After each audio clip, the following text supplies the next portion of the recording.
नमस्कार, डेली 24 भारत देख रहे हैं आप। मैं हूं आपके साथ साहिल धुलिया। बुलेटिन की शुरुआत करेंगे बड़ी खबर के साथ। संसद के बजट सत्र का दूसरा फेज शुरू हो रहा है। आपको बता दें कि मिडिल ईस्ट तनाव पर संसद में घमासान के आसार जताए जा रहे हैं। तो विदेश मंत्री आज दोनों सदनों में बयान देंगे। संसद के बजट सत्र का दूसरा फेज शुरू हो रहा है। ये काफ़ी हंगामेदार होने वाला है। इसमें लोकसभा स्पीकर ओम बिरला को हटाने की मांग वाले विपक्ष के प्रस्ताव पर चर्चा होगी। वहीं विपक्ष अमेरिका, इजराइल और ईरान जंग में ईरान के प्रति सरकार के रुख, रूस से तेल खरीद पर अमेरिकी छूट, पश्चिम बंगाल में एसआईआर के नतीजे जैसे मुद्दों को उठा सकता है। तो अमेरिका, इजराइल और ईरान जंग पर विदेश मंत्री एस जयशंकर राज्यसभा में सुबह 11 बजे और लोकसभा में दोपहर 12 बजे अपना बयान देंगे। लोकसभा स्पीकर ओम बिरला को पद से हटाने के विपक्ष के प्रस्ताव पर भी आज चर्चा हो सकती है। तो कांग्रेस समेत विपक्ष के 118 सांसदों ने 10 फरवरी को लोकसभा सचिवालय को साइन किया नोटिस सौंपा था और आरोप लगाया था कि स्पीकर सदन की कार्यवाही में निष्पक्षता नहीं बरत रहे हैं और विपक्ष को पर्याप्त मौका नहीं दिया जा रहा है। तो आज इस मामले पर भी चर्चा होगी। विदेश मंत्री आज दोनों सदनों में अपना बयान देने वाले हैं। तो संसद के बजट सत्र का दूसरा फेज शुरू होने जा रहा है। मिडिल ईस्ट तनाव पर संसद में घमासान के आसार जताए जा रहे हैं। विदेश मंत्री आज दोनों सदनों में अपना बयान देंगे।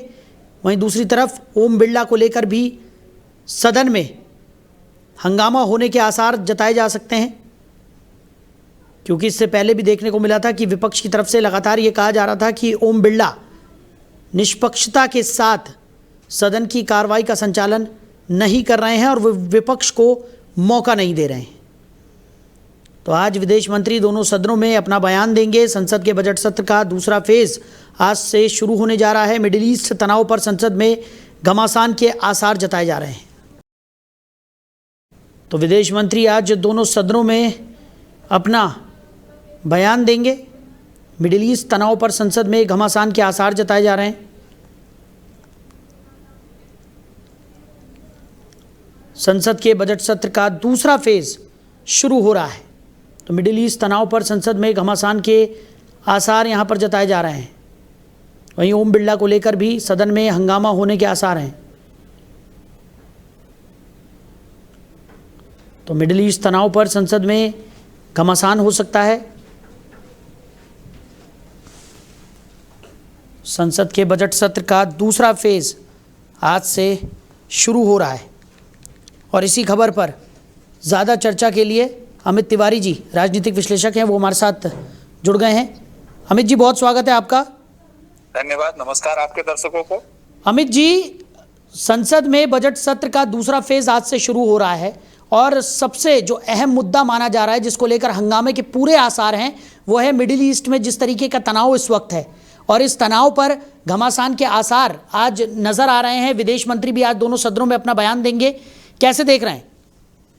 नहीं, देखिए, ऐसा कुछ नहीं है। अपोजिशन का काम है थोड़ा सा वो हंगामा करना, उनका वोट बैंक का चक्कर है।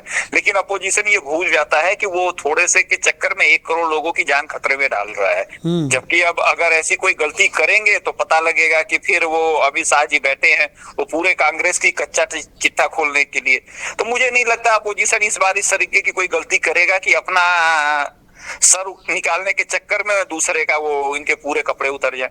तो ऐसा कुछ नहीं होगा, क्योंकि आपको ये समझना होगा कि 1 करोड़ से ज्यादा भारतीयों की जान खतरे में है जो ईरान के ऊपर है। तो अगर हम ईरान के साथ खड़े होते हैं तो जो मिडिल ईस्ट के ऊपर अटैक हो रहा है, जिन्होंने कुछ किया भी नहीं है, तो वो तो हमारे से नाराज होंगे ना। तो अब एक को खुश करने के लिए हम अपने 1 करोड़ लोगों को नहीं मरवा सकते ना जी। क्योंकि एक बात आपको समझनी होगी कि अपोजिशन के लिए भारत में 20% वोट मायने रखता है, ठीक है। और जो भारत का कोई भी समझदार व्यक्ति होगा उसके लिए पूरा भारत मायने रखता है। तो इस लिहाज से देखते हुए मैं भारत के स्टैंड के साथ खड़ा हूं। और दूसरी बात, खमैनी साहब एक रिलीजियस लीडर थे, ठीक है। तो रिलीजियस लीडर के लिए देश में किसी तरीके की कोई वक्तव्य देना या बात करना ये राजनीतिक रूप से सही नहीं होता है। पिछले साल जब वहां के राष्ट्रपति क्या वो हुआ था, तो भारत ने शोक संदेश के लिए भारत का राष्ट्रीय ध्वज भी झुकाया था, सारा कुछ किया था। तो ये देखिए अपोजिशन का काम है, क्योंकि वो रिलीजियस फैक्ट को देखते हैं, वो राजनीतिक और विदेश नीति को नहीं जानते हैं, या जानते भी हो तो मुस्लिम तुष्टीकरण के लिए इस बात को वो आगे रखते हैं कि भाई मुस्लिम खुश होना चाहिए। वो भी जो रेडिकल होता है, खैर मैं उनको रेडिकल नहीं मानता, उनको मैं इनोसेंट मानता हूँ। बट क्या है कि अपोजिशन के शुरू से पॉलिसी ये रही है कि मुस्लिमों को खुश करो, बाकी हिंदुओं को बांटो, और उनका कोई मोटिव नहीं होता है। अच्छा, इस चक्कर में वो कुछ नहीं बोलेंगे, इस बात मान को ध्यान में रखिए। ठीक है अमित जी, वहीं ओम बिरला को लेकर भी जिस तरीके की स्थिति बनी हुई थी, विपक्ष के नेताओं ने उन पर साफ तौर पर आरोप लगाया था कि वो निष्पक्षता के साथ सदन की कार्रवाई का संचालन नहीं कर रहे हैं। इसको लेकर भी खूब हो हल्ला हमने देखा था। अब दूसरे फेज की शुरुआत हो रही है और ये भी एक अहम मुद्दा रहने वाला है, ऐसा लगता है। ये मुद्दा ज्यादा मायने रखता है ईरान वाले से। हाँ, तो ये भारत का इंटरनल मैटर है, तो इस पे बहस हो सकती है। अपोजिशन का काम ही है भाई, कौन सा विरोधी होता कहता है आप अच्छा कर रहे हैं, मैं इसको बुरा नहीं मानता, एक हेल्दी कंपटीशन होना चाहिए। बट मुझे अपोजिशन से शिकायत ये है कि वो लोग आज कुछ बोलते हैं और कल कहीं और चले जाते हैं, वो किसी एक मुद्दे पे टिकते नहीं है। क्योंकि उनको पता कोई ऐसा मुद्दा है नहीं जिसपे हम कुछ बोल सके, इसलिए कभी संविधान बचाने लगते हैं, तो कभी पेगासस पे चले जाते हैं, तो कभी ईरान, कभी जय फिलिस्तीन। इनका यही काम है और कुछ नहीं है इनके पास, तो इनको केवल नाटक करना है, इनका राजनीति से कोई लेना देना नहीं है। सेकेंड जनरेशन लीडरशिप है, बाप की बनाई हुई विरासत है, इसीलिए इनको कुछ पता नहीं लगता। ये ग्राउंड लीडर नहीं है। भारत के अपोजिशन में आप जिसको भी ले लीजिए, कोई ग्राउंड से जुड़ा हुआ नेता नहीं है। अच्छा, इस तरीके की प्रॉब्लम हो रही है जी। और जिस तरीके की बात आप कर रहे हैं, क्योंकि कई लोगों की सोच यही है कि कोई ग्राउंड लेवल का नेता विपक्ष में ऐसा है नहीं, और यही वजह है शायद कि भारतीय जनता पार्टी का कोई विकल्प भी यहाँ पर नज़र नहीं आता है, जिस तरीके से कहा जाता है। और कई जो राजनीतिक विश्लेषक हैं उनका भी यही मानना है कि एक बेहतर विकल्प की तलाश यहाँ पर विपक्ष को करनी चाहिए, क्योंकि कई मुद्दे यहाँ पर उठाए जाते हैं, लेकिन उन मुद्दों को किस तरीके से आगे भुनाना है या उन मुद्दों को आगे किस तरीके से रखना है, ये रणनीति बेहद ज़रूरी है। और सदन में इसी की कमी यहाँ पर देखने को मिलती है, जिसका सीधा नुकसान जो है वो जनता की गाड़ी कमाई का होता है। देखिए, जनता की गाड़ी कमाई का नुकसान तो पिछले 75 सालों से चल रहा है, उसके बारे में हम क्या कर सकते हैं। देखिए, मैं सीधी बात जानता हूं, मैं कहीं से अगर बेनिफिट उठा रहा हूं तो मैं एज इट इज उसको कंटिन्यू करूंगा। मैं नहीं चाहूंगा कि आपका नुकसान हो। मैं तो यही करूंगा कि भैया एक आदमी बैठा हुआ, वो मुझे पैसा दे रहा है, भगवान उसका भला करे। तो अपोजिशन हो चाहे सत्ता पार्टी हो, दोनों लोगों का एक ही काम है, दोनों लोग एक ही पैटर्न पे चल रहे हैं कि भैया किसी तरीके से जो है इस देश का सबसे हार्डकोर मेहनत करने वाली आबादी थी उसको बर्बाद कीजिए। तो 75 सालों से जो मेहनत करके काम कर रहे थे उनको बर्बाद करने का है, वो चल रहा है, वो कर रहे हैं। एक बात बताइए, किस देश में ऐसा होता है कि 75 सालों से बाप के कर्मों की सजा बेटे को दी जाए, वो भी उन बापों के जिन्होंने कभी किया नहीं है। तो ये भारत में ही हो सकता है, ऐसा नियम भारत में ही चलता है। क्योंकि अपोजिशन भी वही है ना, उनको पता नहीं हमें करना क्या। उनको पता है आज बेरोजगारी पे बात करनी है, तो फिर उनको ध्यान आता है अरे बेरोजगार तो मैं हूं नहीं, तो मैं क्यों बेरोजगारी की बात करूं। फिर वो बोल के मुस्लिम भारत में हिंदू हो तो कल उनको ध्यान आता है कि अरे हमें मुसलमानों का वोट लेना है, तो टोपी पहननी है। तो इस चक्कर में अपोजिशन वही है, वो जमीन से जुड़ा हुआ नहीं है। जमीन से जुड़ा होता तो उसके जमीनी मुद्दों का ज्ञान होता, उस पे वो बात करते। भारत के किसी एक लीडर का बात बताइए जो किसी ने मुद्दे पे बात की हो, कभी कोई नहीं करता।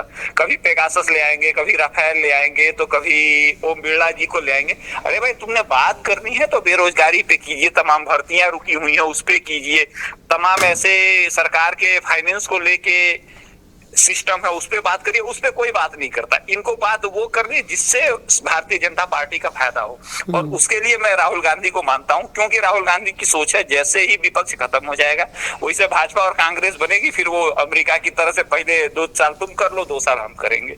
तो कांग्रेस की नीति यही है कि रीजनल पार्टियों को समाप्त करना है। ये बात मैं पिछले 5-10 सालों से बता रहा हूँ कि कांग्रेस रीजनल पार्टियों को समाप्त करने पे लगी हुई है, और वो अच्छे तरीके से कर रही है।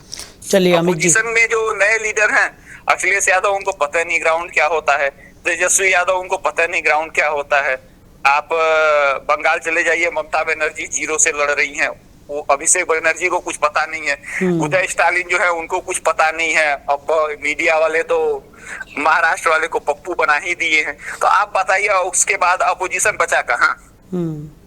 चलिए ठीक है अमित जी, हमारे साथ जुड़ने के लिए, इस तमाम चर्चा के लिए आपका बहुत शुक्रिया। तो मिडिल ईस्ट तनाव पर संसद में घमासान के आसार जताए जा रहे हैं। विदेश मंत्री आज दोनों सदनों में अपना बयान देंगे। तो संसद के बजट सत्र का दूसरा फेज शुरू हो रहा है और कई मामलों पर हंगामा होने के आसार यहां जताए जा रहे हैं।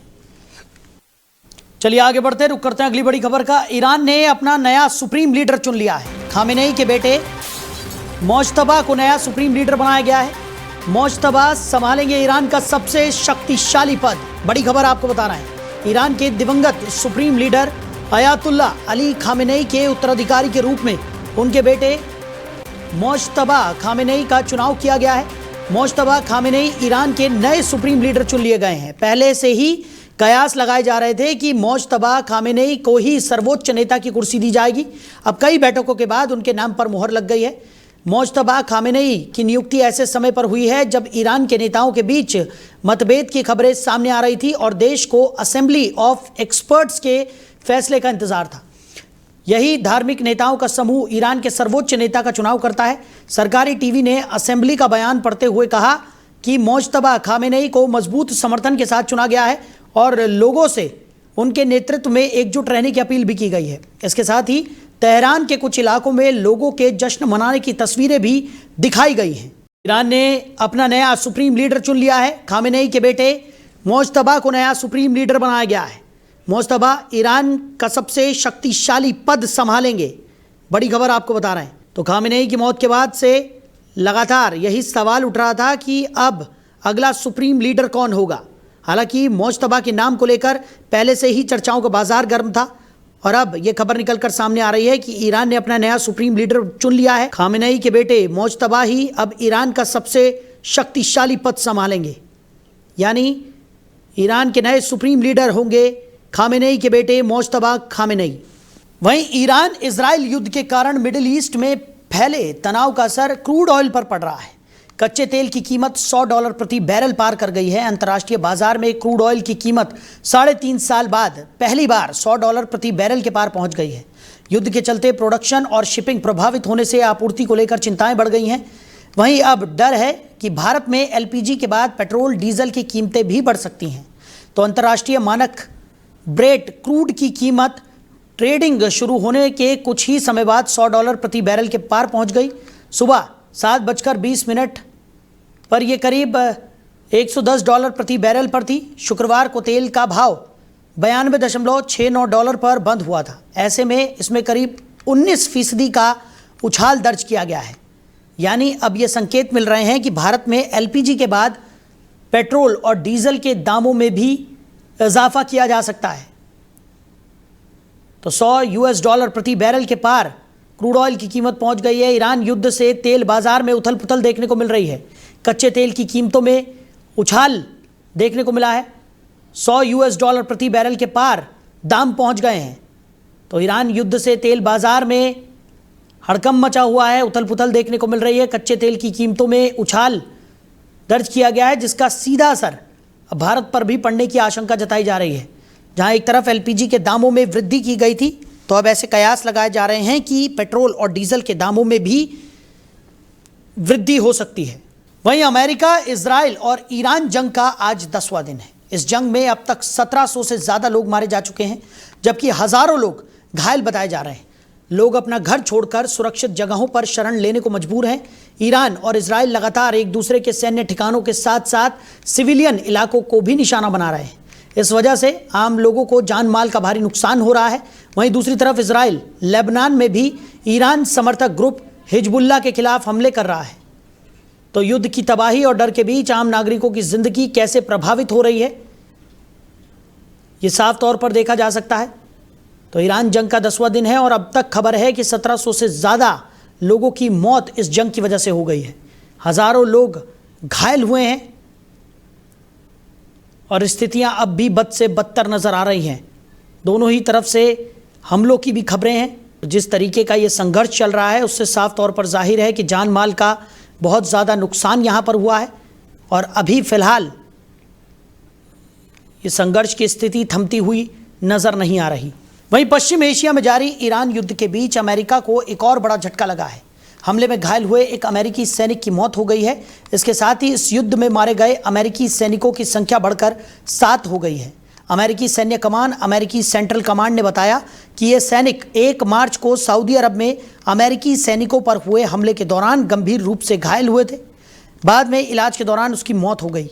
सैनिक की पहचान फिलहाल सार्वजनिक नहीं की गई है, क्योंकि उसके परिवार को आधिकारिक सूचना देना भी बाकी है। तो मीडिया रिपोर्ट्स के अनुसार यह हमला सऊदी अरब के एक सैन्य अड्डे पर हुआ था, जहां अमेरिकी सैनिक तैनात थे। हमले के दौरान सैनिकों को गंभीर चोटें आई थी और सैनिक को इलाज के लिए मेडिकल सुविधा में स्थानांतरित किया गया था। तो अमेरिकी सैन्य अधिकारियों के मुताबिक ईरानी शासन के शुरुआती हमलों के दौरान घायल हुए एक अमेरिकी सैनिक की मौत भी हो गई है। क्षेत्र में बड़े पैमाने पर सैन्य अभियान भी लगातार जारी है। वहीं पश्चिम एशिया में जारी संघर्ष के कारण भारतीय विमानन कंपनियों ने 279 अंतर्राष्ट्रीय उड़ानें रद्द कर दी हैं। इस क्षेत्र में अमेरिका, इजराइल और ईरान के बीच संघर्ष के कारण हवाई क्षेत्र बंद होने और प्रतिबंधों की वजह से उड़ान संचालन काफ़ी हद तक बाधित हो गया है। नागरिक उड्डयन मंत्रालय ने रविवार को कहा है कि खाड़ी में मौजूदा स्थिति के कारण कई क्षेत्रों में उड़ानों का संचालन प्रभावित हुआ है। मंत्रालय ने एक्स पर एक पोस्ट में कहा कि भारतीय घरेलू विमानन कंपनियों द्वारा पश्चिम एशिया से भारत के लिए रविवार को कुल 49 उड़ानें निर्धारित थी। 8 मार्च को भारतीय विमानन कंपनियों की तरफ से संचालित होने वाली 279 उड़ानें रद्द कर दी गई। एक अधिकारी ने बताया कि रविवार को मुंबई हवाई अड्डे पर कुल 66 उड़ानें रद्द कर दी गई, जिनमें 34 प्रस्थान और 32 आगमन उड़ानें थी। इस बीच एयर इंडिया यात्रियों को अधिक विकल्प उपलब्ध कराने के लिए 10 से 18 मार्च तक 9 अंतर्राष्ट्रीय मार्गों पर 78 अतिरिक्त उड़ानें संचालित करेगी। बताया जा रहा है कि पश्चिम एशिया की स्थिति को देखते हुए नागरिक उड्डयन मंत्रालय लगातार हालातों पर नजर रख रहा है। यात्रियों की सुरक्षा और उड़ानों के सुचारू संचालन के लिए एयरलाइंस जरूरी बदलाव भी कर रही है। वहीं दिल्ली हाईकोर्ट आज दिल्ली शराब नीति केस में सेंट्रल ब्यूरो ऑफ इन्वेस्टिगेशन की अपील पर सुनवाई करेगा। तो दिल्ली की राउज एवेन्यू कोर्ट ने 27 फरवरी को मामले में आरोपी बनाए गए दिल्ली के पूर्व सीएम अरविंद केजरीवाल, पूर्व डिप्टी सीएम मनीष सिसोदिया समेत 23 लोगों को बरी कर दिया था। फैसला आने के 6 घंटे के बाद ही सीबीआई ने इसके खिलाफ हाईकोर्ट में अपील कर दी थी। सीबीआई ने निचली अदालत के आदेश को चुनौती देते हुए हाईकोर्ट से इसे रद्द करने की मांग की है। वहीं बरी होने के बाद कोर्ट से बाहर मीडिया से बातचीत के दौरान केजरीवाल भावुक हो गए। उन्होंने कहा कि मैंने जिंदगी में सिर्फ ईमानदारी कमाई है। आज ये साबित हो गया कि केजरीवाल, मनीष सिसोदिया और आम आदमी पार्टी कट्टर ईमानदार पार्टी है। वहीं भारत ने रविवार को अहमदाबाद के नरेंद्र मोदी स्टेडियम में 86,000 से अधिक क्रिकेट प्रशंसकों की खुशी के बीच न्यूजीलैंड पर 96 रनों की शानदार जीत के साथ रिकॉर्ड तीसरी बार T20 विश्व कप का खिताब जीत लिया। टॉस हारने के बाद पहले बल्लेबाजी करते हुए डिफेंडिंग चैंपियन भारत ने फाइनल में 255 5 विकेट के नुकसान पर विशाल स्कोर खड़ा किया। सलामी बल्लेबाज संजू सैमसन ने लगातार तीसरी बार अर्धशतक बनाते हुए 46 गेंदों में शानदार 89 रन बनाए। न्यूजीलैंड ने लक्ष्य का पीछा करते हुए कहीं भी कोई वास्तविक खतरा पैदा नहीं किया और 19 ओवरों में 159 रन पर ऑल आउट हो गई। भारत के तेज गेंदबाज जसप्रीत बुमराह ने 4 ओवरों में 15 रन देकर 4 विकेट लिए और अक्षर पटेल ने 3 ओवरों में 27 रन देकर 3 विकेट लिए। न्यूजीलैंड के सलामी बल्लेबाज टिम सीफर्ट ने 26 गेंदों में 5 छक्कों की मदद से 52 रन बनाए। भारत, जिसने 2007 और 2024 में T20 विश्व कप जीता था, अपने खिताब का सफलतापूर्वक बचाव करने वाला पहला देश बन गया। भारत ने 2024 के फाइनल में दक्षिण अफ्रीका को 7 रनों से हराया, लेकिन रविवार को उसने शुरू से ही दबदबा बनाए रखा। तो भारतीय टीम ने T20 वर्ल्ड कप 2026 का खिताब अपने नाम कर लिया है। इस मौके पर पूरा भारत जश्न में डूबा हुआ है। भारत के प्रधानमंत्री नरेंद्र मोदी ने इस मौके पर टीम इंडिया को बधाई दी। प्रधानमंत्री नरेंद्र मोदी ने अपने एक्स अकाउंट पर लिखा कि champion ICC T20 world cup जीतने पर भारतीय टीम को हार्दिक बधाई। ये शानदार जीत असाधारण कौशल, दृढ़ संकल्प और टीम वर्क का प्रतीक है। उन्होंने पूरे टूर्नामेंट में उत्कृष्ट साहस का प्रदर्शन किया है। इस जीत ने हर भारतीय के दिल को गर्व और खुशी से भर दिया है। शाबाश टीम इंडिया। तो T20 वर्ल्ड कप 2026 के फाइनल में न्यूजीलैंड को 96 रनों से शिकस्त देकर विश्व विजेता बनी टीम इंडिया अभी जीत के जश्न में डूबी है। लेकिन इस ऐतिहासिक खिताबी जीत के कुछ ही घंटों बाद एक बेहद खूबसूरत तस्वीर सामने आई। भारतीय कप्तान सूर्य कुमार यादव, हेड कोच गौतम गंभीर और ICC chairman Jay Shah world cup trophy लेकर अहमदाबाद के प्रसिद्ध हनुमान मंदिर पहुंचे और बजरंगबली का आशीर्वाद लिया। दरअसल मैदान पर कीवियों को धूल चटाने और ब्रॉडकास्टिंग की तमाम औपचारिकताएं पूरी करने के बाद टीम के ये खास सदस्य सीधे नरेंद्र मोदी स्टेडियम के पास स्थित हनुमान मंदिर पहुंचे और भगवान के दर्शन कर आशीर्वाद लिया। ये जीत भारतीय क्रिकेट के लिए कई मायनों में खास रही। साल 2024 से 2026 के बीच ये भारत की लगातार तीसरा ICC खिताब है, जिससे टीम इस दौरे की सबसे सफल अंतर्राष्ट्रीय टीमों में शामिल हो गई है। तो फिलहाल इस बुलेटिन में मेरे साथ इतना ही। आप बने रहिए। नमस्कार।